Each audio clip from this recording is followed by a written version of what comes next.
алейкум достор. Бүгін Түркия емес, Қырғызстан, Ош, Араван, Тулы өскен айылым көргізім. Айылыма келгім. Айылды қыдырып жүрім. Велосипед менен. Погода сон.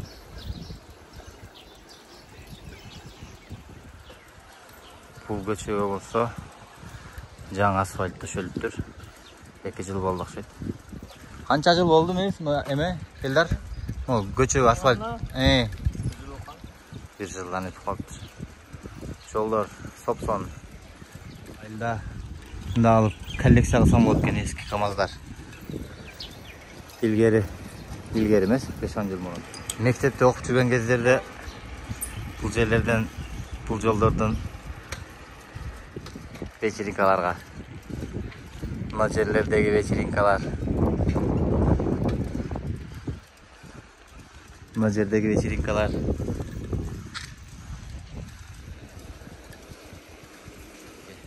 Биздин Аравандын эли ушунчалык мээнет кеч болушат. Күндүн ысык суугуна карабастан иштеп атышат. Биздин Аравандын климаты аябай ысык. Бизде 2 жемиш болот. Мисалы, эрте жазда картошка ексек, кайра майда июнда бышат, анын жыйнап, анын артынан да мындай жүгөрү же бир башка эгин эгип койсок, семечка ошолор да чыгып, күзгө чейин аны да жыйнап алышат элдер. Могул жер картошкадан чыккан, кийине келген жүгөрү окшойт, мына эми чыгып баштаптыр. Бул жакта элдер жыйнап атышат. Мынакей бул жакта болсо биздин райондун центри. Бул жактан болсо биздин айыл башталат. Негизи Араванда аябай ысык биздин климатыбыз. Көбүнчө эл пахта эгишет. Биздин айылдын киришинде чоң бир пахта завод бар. Азыр ал жагын көргөзөм. Талааларыбыз бизде аябай ысык, жайытыбыз дагы жок. Тоолорубуз дагы кургак. Эгин талааларыбыз, картошка. Бул жакта болсо пахта экен. Пахтаны көрбөгөндөр барбы? Мынакей монда болуп өсөт пахталар. Мынтип суу коесуң, муну чоңойтуп, терип, пахта кылып, акчасын алгыга чейин биз жарым жыл убакыт кетет. Мынакей бул жакта жүгөрүлөр экен, мынакей завод, потенциал деген пахта завод. Ушул жерге алып келип тапшырышат элдер. Бул жерден жана пахтанын чигитин өзүнчө ажыратып алып, пахтаны болсо жанагындай экспорт кылышат. Заводдун кириши азыр мактан көргөзөйүн. Мынакей. Ушундай болуп, бул жерде пахта чогултулат. Бул жакта болсо чигитинен ажыратса керек. Эми азыр бирок иштеп атабы, иштебейби билбейм бирок. Элдер картошкасын чогултуп атыптыр. Жыйнап атышат. Картошка терип атасыңарбы? Качан баштадыңар муну терип? Качан баштадыңар? Мынакей мондайлар менен чөбүн орот экен, анан кийин ат менен же трактор менен катышат. Беде картошкалар. Мынча майда картошка. Чоңдорун терип бүттүңөрбү? Бул көчө биздин айылга кириштеги көчө. Мынакей элдер сууларын минтип ташышат экен. Бачокторго суу толтуруп алышып, үйлөрүнө алып барып. Ушул жол менен түз барабыз. Мектебибиз бар.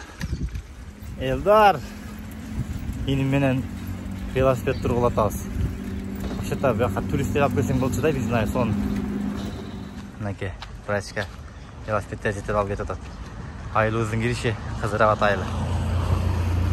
Халктын саны 813 дейт, кожолук саны, элдин саны 4349 экенбиз. Ушул жерден башталат. Бул жак кыргыз айыл. Тегерек четтерибиз өзбек туугандар бирок көп эле. Мынакей бул жер болсо училище. Бул жерлерде ойноп чоңойгонбуз. Остановка. Бул жак болсо биздин мектеп. Бул жер маданият үйү, магазин.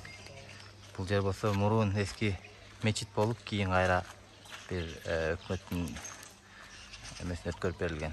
Азыр эмне экенин билбейм.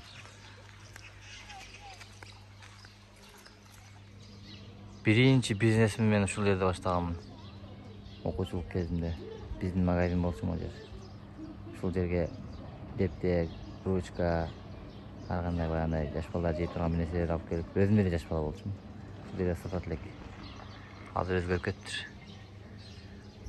Бул жакта болсо чоң магазин бар болчу. Көчө бул жерден 3кө бөлүнөт көчө. Буяк ылдыйга биздин айыл, биздин көчө. Бул жакта болсо дагы 2 айыл бар, 2 көчө.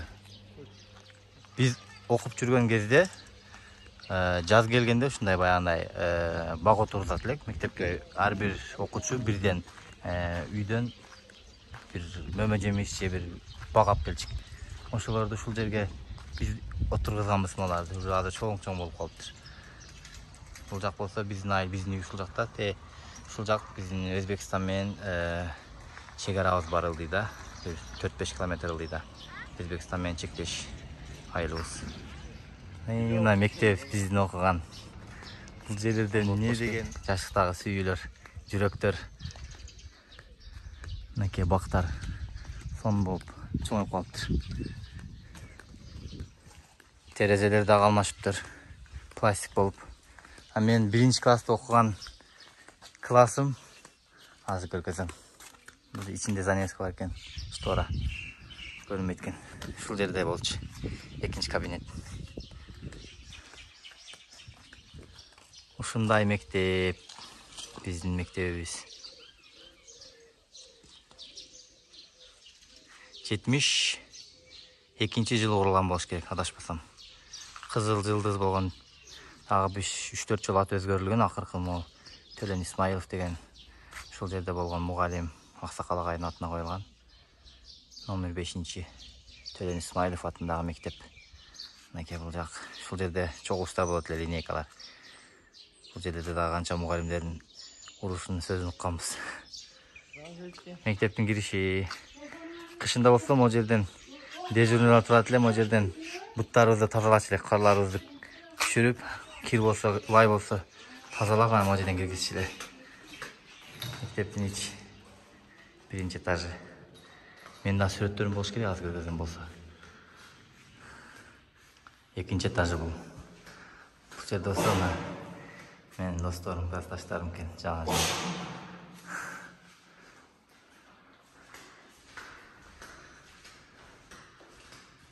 Бул жер болсо мектебибиздин стадиону. Мен вообще футболдун фанаты болчумун кичинекей кезимде. Эртең менен 10-до келет элем. Саат 1-де башталат эле сабак. 3 саат футбол ойноп, сабактан 4-5-те чыгып, кайра саат 8-9 күн батканга чейин футбол ойнойт элек. Азыр болсо буяка жаңы мындай кичинекей мини поле ачышкан. 3-4 жыл болду, сетин ачылган эле, 5-6 жыл болду. Биздин айылдагы жөн айыл эмес. Бир канча дүйнөнүн чемпиондору чыккан күрөш боюнча. Ушул кишилер ушул залда башыгышкан. Ушул залдан дүйнөнүн чемпиондору чыккан. Азыр болсо кийин жаңы могу жерге чоң зал ачылды. Буюрса дагы чемпиондор чыгат. Мектептен чыгып, ушинтип ушул жол менен үйгө кетет элек. Мына жерлерде бий алмалар болчу эле. Бий алмадан жеп, же болсо могу арыктарга кемелерди салып алып, суу менен кимдики биринчи алып барат экен деп агызып ойноп кетчү элек. Биздин айылда мындай коллекционер бар. Мынакей техниканын любой түрү бар. Комбайн, ашына, шыса.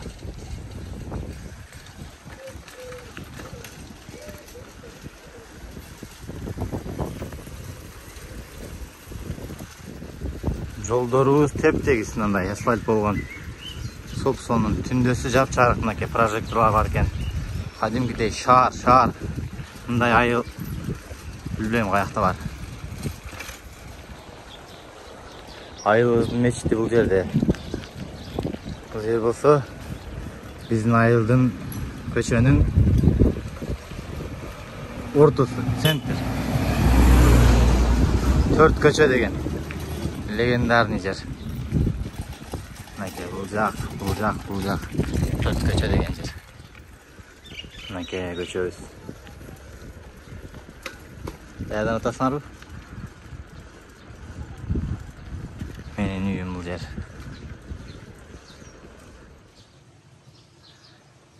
Биздин айыл. Ош, Кыргызстан, Араван району.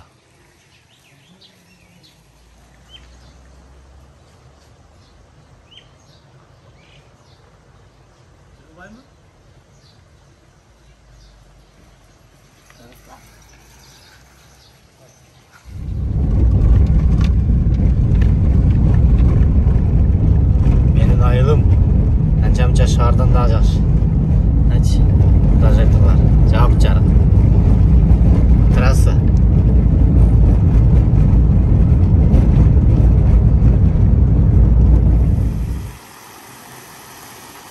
Кыргыз Вов.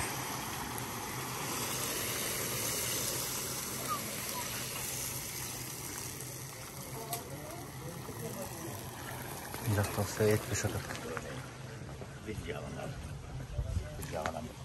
Yarım saat tutsun.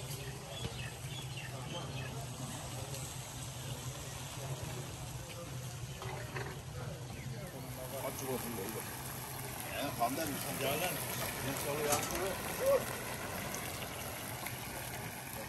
İki çölmüş görüyoruz mu? Başlattılar. Akıl oldu. Maki, açtığında al demleydi. Termoda çıkıyor, ventilatör koşmuş sonu. Bu teşikler niye gelmiyor bu? Ne be? Teşikleri niye kılatar? Allah'ın satkanları şut da şimdi.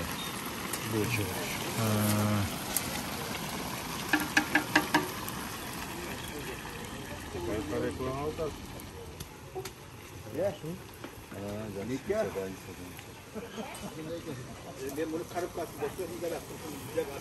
Bu şahinip kaldı.